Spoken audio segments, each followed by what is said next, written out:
Assalamualaikum warahmatullahi wabarakatuh. My name is Muhammad Zada Fehri Tazkiya. My ID number 2011010600001. I'm from English Department 1. So in this occasion, I would like to explain about 9 problems in translation and the solution. The first is title. Literal translation of titles will often fail to grab the prospective audience for the book. Sometimes a complete change is required to make the book sellable in English-speaking countries, and difficult decisions may have to be made. Ultimately, the title is a commercial decision on which the publisher will have the final say. But creating a brand new title in order to avoid alienating readers is not good practice. Editors and translators must be prepared to be creative.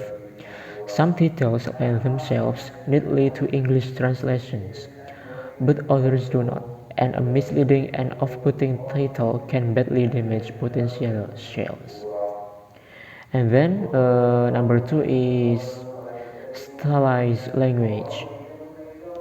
Translating a book written in a particular style, even when written by a contemporary authors, poses its own problems. No one will expect to read Shakespeare in modern English, nor will they expect to lose the beauty of Francisco Fontanella's or Francisco Vicens Garcia's prose by having it written in a contemporary style. If the author is alive, his or her help will be invaluable. Translators are often required to search and examine original material and critiques in both languages in order to establish the correct mood, tone, and style. Another stylistic problem can be presented by purposeful awkwardness in the original that simply does not work in the new language. And then the next is regional dialect.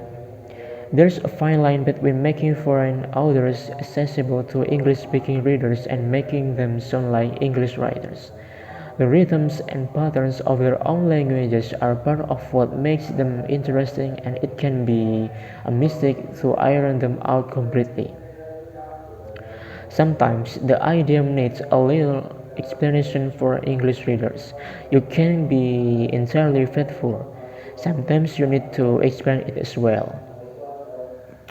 And then the next is strong language. Expletives that are integral to a book should always remain. The difficulty lies in making the language accessible and relevant without offending more delicate sensibilities. In some cultures, swearing is an everyday activity, whereas in many other countries, bad languages is considered to be less accessible and gratuitous swearing may be frowned upon. Another problem is the wealth of expletives in other languages which simply cannot be matched by other language equivalents. The next is colloquialism. The most important issue with slang is timelines. With some translations, you can almost identify the year, if not the month, in which it must have been translated, especially when it comes to teenage slang. It can be a question of getting exactly the right translator for the job.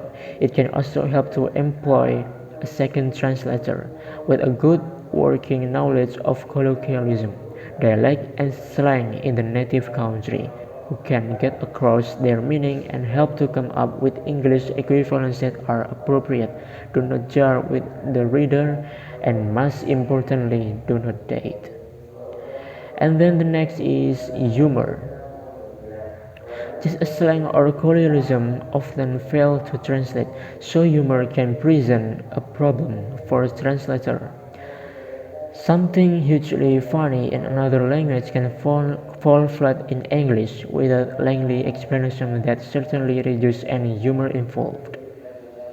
Martin Ricker agrees that the most successful translations of jokes are more likely to be replacements than literal translation, replacing jokes from the original language with a comparable joke in the new one. And then the next is untranslatable words and culture-specific references. When translating Tiziano's Carpa's Venice is a fish-shown Whiteside had to rely on extensive discussion with the author as well as a great deal of research to work out English equivalent for some of the more specialist vocabulary. If readers will bulk outcrowd Monsieur, it's easy to add an obtrusive description to enlighten them. There is no reason either why general explanation cannot be offered from time to time. Some words, however, simply don't translate.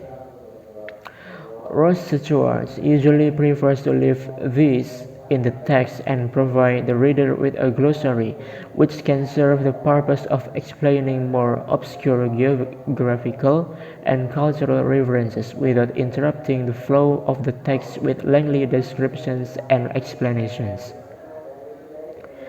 And then the next is quotation from other sources. In most cases, it is good practice to seek out existing English translation of quotes or material such as poetry or song lyrics rather than the retranslating. Not only because of the time constraints involved in creating associations and rhythm between the words of yet another author, but because it is in essence a different art. The demands of finding equivalent vocabulary that is as rich with allusions and meaning, along with recreating rhythm and rhyme, can pose an insurmountable problem. And then the finally is difficult language. There are some languages for which high-quality translators are few and far between, forcing publishers either to be abandon the idea of translating, or to rely on the joint efforts of a post-stylist and native speaker to get the balance right. It may also be necessary to translate from a separate language altogether, because a good native translator simply can't be found. English is often the key bridging language into other languages. Thus, to publish an excellent translation in English is to open up possibilities of further translation of that little title into other languages throughout the world. Maybe enough from me. Thank you so much for your attention. Wassalamualaikum warahmatullahi wabarakatuh.